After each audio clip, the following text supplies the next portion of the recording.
ಕುಡಿಯೋ ನೀರು ಕೂಡ ನಾವು ಎಷ್ಟು ಕಷ್ಟಪಡಬೇಕು ಅಂತಂದ್ರೆ ಎಲ್ಲ ಎಲ್ಲಿ ವಲಸಿಗರು ವಿದೇಶದವರು ಇರ್ಬೋದು, ಅಕ್ಕಪಕ್ಕದ ರಾಜ್ಯದಲ್ಲಿ ವಾಸ ಮಾಡೋದಿರ್ಬೋದು, ಹೆಚ್ಚೆಚ್ಚಾಗಿ ನಮ್ಮ ರಾಜ್ಯಕ್ಕೆ ಬಂದಾಗ, ಬೆಂಗಳೂರು ಬಂದಾಗ ಕೊರತೆಗಳು ಉಂಟಾಗಿ ಆಗ್ತವೆ.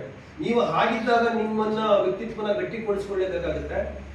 ಕಲಿಯುವ ವಿದ್ಯಾರ್ಥಿಗೆ ಜಗವೆಲ್ಲ ತೆರೆದಿಟ್ಟ ಪುಸ್ತಕ ಅಂತ ಕರೀತಾರೆ.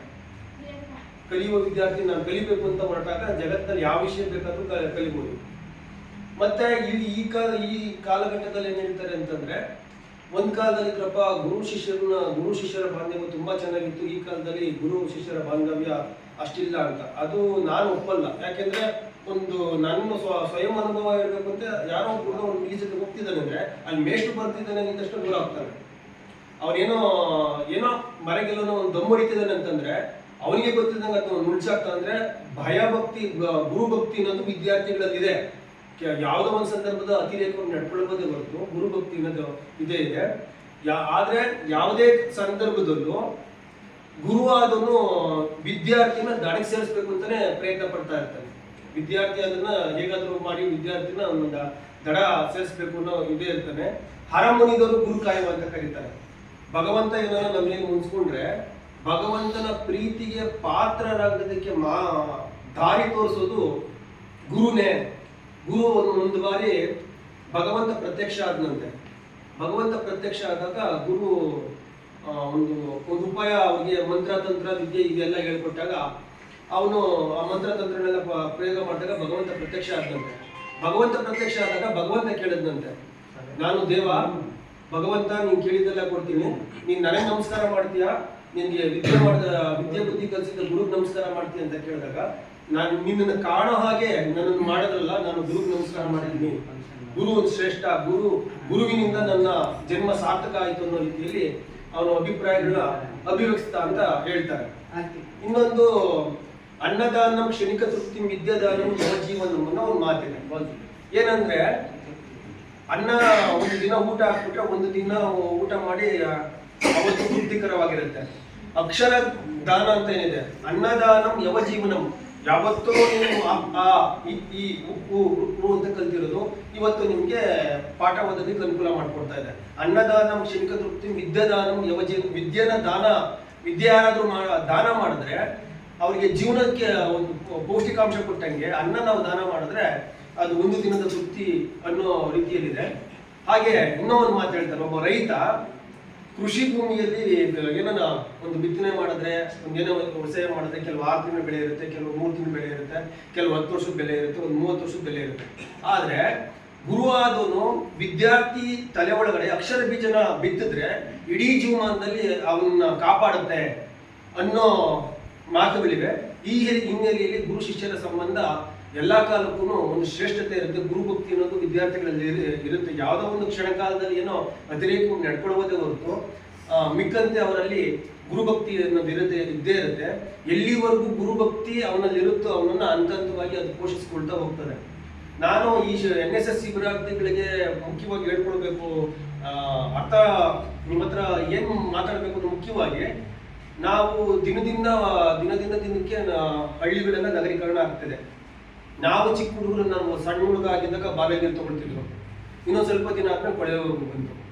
ಇವತ್ತೇನಾಗ್ತಿದೆ, ಕುಡಿಯೋ ನೀರನ್ನ ಕೊಡ್ತಾ ಇದ್ದೀವಿ, ನೀರನ್ನ ಕೊಡ್ತಾ ಇದ್ದೀವಿ. ಅಂದ್ರೆ ಮನುಷ್ಯ ವರ್ಷ ಕಾಲಮಾನ ಕಳಿತಾ ಮನುಷ್ಯ ಭಾವುಕನಾಗಿ ಇರ್ಬೇಕಾಗಿದ್ದವನು ಯಂತ್ರ ಆಗ್ತಿದ್ದಾನೆ. ಜಮೀನು ವಿಚಾರಕ್ಕೆ ಕಿತ್ಲಾಡ್ಕೊಂತಾರೆ, ಅಣ್ಣ ತಮ್ಮಂದ್ರ ನಡಿ ಮಧ್ಯೆ ಬಾಂಧವ್ಯ ಇರಲ್ಲ. ಯಾವುದೋ ಒಂದು ವಿಚಾರಕ್ಕೆ ಸ್ನೇಹಿತರು ಕಿತ್ಲಾಡ್ಕೊಳ್ತಾರೆ.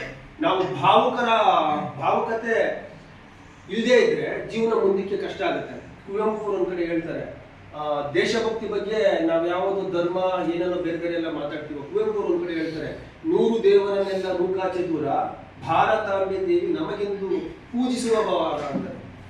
ಎಷ್ಟು ಚೆನ್ನಾಗಿ ಹೇಳಿದ್ದಾರೆ ಅಂದ್ರೆ, ದೇಶನೇ ದೇವರು ಅಂದ್ಮೇಲೆ ನಾವು ದೇಶನ ಪೂಜೆ ಮಾಡ್ತಿದ್ದೀವಿ ಅಂತಂದ್ರೆ ಯಾರನ್ನ ದೇಶದಲ್ಲಿ ಕಷ್ಟದಲ್ಲಿರೋರಿಗೆ ಸಹಾಯ ಮಾಡಬೇಕು ಅನ್ನೋದು ಅರ್ಥ. ದೇಶದ ಅಭಿವೃದ್ಧಿ ಏನೇನು ಆಲೋಚನೆ ಮಾಡಬೇಕು ಅನ್ನೋದು ಅರ್ಥ. ಅಜ್ಞಾನ ಇವರಿಗೆ ಜ್ಞಾನ ತುಂಬಬೇಕು ಅನ್ನೋ ಅರ್ಥ. ಈ ತರ ಕುವೆಂಪು ಅವರು 100 ದೇವರನ್ನೆಲ್ಲ ಬಿಟ್ಬಿಡಿ, ನಿಮ್ಗೆ ಆಹಾರಕ್ಕೆ, ವಸತಿಗೆ, ಮತ್ತೊಂದಕ್ಕೆ ಎಲ್ಲದಕ್ಕೂ ಅನುಕೂಲ ಆಗುವಂತ ಜಾಗನ ಭಾರತ ದೇಶದಲ್ಲಿ ಇದ್ದೀರಾ, ನೀವು ಭಾರತ ದೇಶನೇ ನಿಮ್ಗೆ ದೇವರು, ನೀವು ದೇಶ ಸೇವಕರಾಗಿ ದೇಶಭಕ್ತರಾಗಿ ಅನ್ನೋ ವಿಚಾರ ಹೇಳಿದ್ದಾರೆ. NSS ಉದ್ದೇಶ ಕೂಡ ಅದೇ, ನಿಮ್ಮನ್ನ ದೇಶಭಕ್ತರಾಗಿ ನಿರ್ಮಾಣ ಮಾಡಬೇಕು ಅನ್ನೋ ಉದ್ದೇಶ. ಯಾರೋ ರಸ್ತೆಯಲ್ಲಿ ಹೋಗ್ತಿರ್ತಾರೆ, ಭಯ ಬೀಳ್ತಾರೆ, ಏನೋ ಅಪಘಾತ ಆಗಿರುತ್ತೆ, ನಿಮ್ಮನ್ನ ಮಾನವೀಯ ಅಂತಃಕರಣದಿಂದ ನೀವು ಅವ್ರನ್ನ ಎತ್ತಿ ಏನೋ ಒಂದು ನೀರು ಕೊಡಿಸೋದು, ಹತ್ತಿರದಲ್ಲಿ ಆಸ್ಪತ್ರೆ ಸೇರಿಸೋದು, ಈ ತರ ನಿಮ್ಮಲ್ಲಿ ಮೌಲ್ಯ ಬರಬೇಕು ಅನ್ನೋದು ಒಂದು. ಇನ್ನೊಂದು, ಊರಲ್ಲಿ ಚರಂಡಿ ಇರುತ್ತೆ, 2-3 ವರ್ಷದಿಂದ ಕ್ಲೀನ್ ಮಾಡಿರಲ್ಲ, ಊರಾಗೆ ಒಂದಷ್ಟು ಜನ ಕರ್ಕೊಂಡ್ಬಂದು ಅದಕ್ಕೆ ನಮಗೆ ರೋಗ ನಿರೋಧಕ ಹೆಚ್ಚಿಸುವಂತ ಮೆಟೀರಿಯಲ್ಸ್ ನಲ್ಲಿ ಯೂಸ್ ಮಾಡ್ಕೊಂಡು ಆ ಚರಂಡಿ ಕ್ಲೀನ್ ಮಾಡೋದು. ಊರಲ್ಲಿ ಏನೋ ಬೇರೆ ತರ ಪ್ರಾಬ್ಲಮ್ಸ್ ಆಯ್ತು, ಆಮೇಲೆ ಊರಲ್ಲಿ ನಮ್ಮ ಗ್ರಾಮ ಪಂಚಾಯತಿಯಲ್ಲಿ ಬೇರೆ ಬೇರೆ ಸರ್ಕಾರದಿಂದ ಸೌಲಭ್ಯ ಇರುತ್ತೆ, ನೀವೆಲ್ಲ ಹೋಗಿ ಹಳ್ಳಿ ಜನಕ್ಕೆ ಗ್ರಾಮ ಪಂಚಾಯತಿಯಿಂದ ಈ ತರ ಸೌಲಭ್ಯಗಳಿದೆ, ಕೇಂದ್ರ ಸರ್ಕಾರದಿಂದ ಈ ಸೌಲಭ್ಯಗಳಿದೆ, ರಾಜ್ಯ ಸರ್ಕಾರದಿಂದ ಈ ಸೌಲಭ್ಯಗಳಿದೆ, ಇದನ್ನೆಲ್ಲ ಬಳಸ್ಕೊಳ್ಳಿ ಅಂತ ಜನಸಾಮಾನ್ಯರಿಗೆ ಜ್ಞಾನ ಕೊಡ್ಲಿ, ಅವ್ರ ಕೂರತ್ರ ಕೂಡ್ಲಿ, ಅವ್ರ ನಿಂತರ ಹತ್ರ ನಿಲ್ಲಿ, ಅವ್ರಿಗೆ ಜ್ಞಾನ ಪ್ರಸಾರ ಮಾಡಲಿ, ನಿಮ್ಮನ್ನ ರಾಷ್ಟ್ರಭಕ್ತರಾಗಿ ನಿರ್ಮಾಣ ಮಾಡಬೇಕು ಅನ್ನೋ ಆಶಯದೊಂದಿಗೆ NSS ಕ್ಯಾಂಪು ಮಹಾತ್ಮ ಗಾಂಧೀಜಿಯವರ ಸ್ಮರಣಾರ್ಥವಾಗಿ ಉದ್ಘಾಟನೆಗೊಂಡಿದೆ. ಅವತ್ತಿನಿಂದ ಇವತ್ತಿನವರೆಗೂ ಅದು ಚಾಲ್ತಿಯಲ್ಲಿದೆ.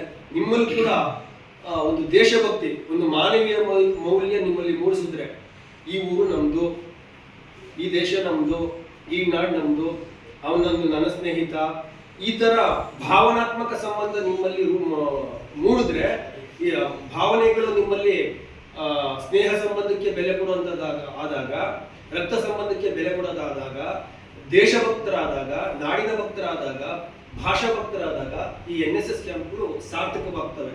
ಇಲ್ಲ ಅಂದ್ರೆ ಕೇವಲ ಸಾಂಕೇತಿಕ ಸರ್ಟಿಫಿಕೇಟ್ಗೋಸ್ಕರ, ಇಲ್ಲ ಏನೋ ಒಂದು ಕಾಲೇಜಿಂದ ಕಳಿಸಿದ್ದಾರೆ ಅನ್ನೋದು ಆಗುತ್ತೆ ಹೊರತು ಬೇರೆ ಏನೂ ಆಗಲ್ಲ. ನಿಮ್ಗೆ ನಿಜವಾಗೂ ಎರಡನೆಗೆ ಬಂದಾಗ ನಿಮ್ಗೆ ಒಂದಷ್ಟು ನಾಲೆಡ್ಜ್ ಬಂದಾಗ, ತಡಿಯಪ್ಪ ಹೇಳಿ ಜನಕ್ಕೆ ಏನೋ ಮದ್ಯಪಾನ ಮಾಡ್ತಾರೆ, ಅವ್ರನ್ನ ಬಿಡಿಸೋದಕ್ಕೆ ಕೇಳೋಣ, ಕೆಲವರಿಗೆ ನಿರಂತರವಾಗಿ 5, 6, 7, 8 ಮಕ್ಕಳಾಗ್ತಿರ್ತವೆ, ಆ ಥರ ಆದರೆ ಕುಟುಂಬಕ್ಕೆ ಎಷ್ಟು ಪೋಷಣೆ ಮಾಡ್ಬೇಕಾದ್ರೆ ಎಷ್ಟು ಕಷ್ಟ ಆಗುತ್ತೆ.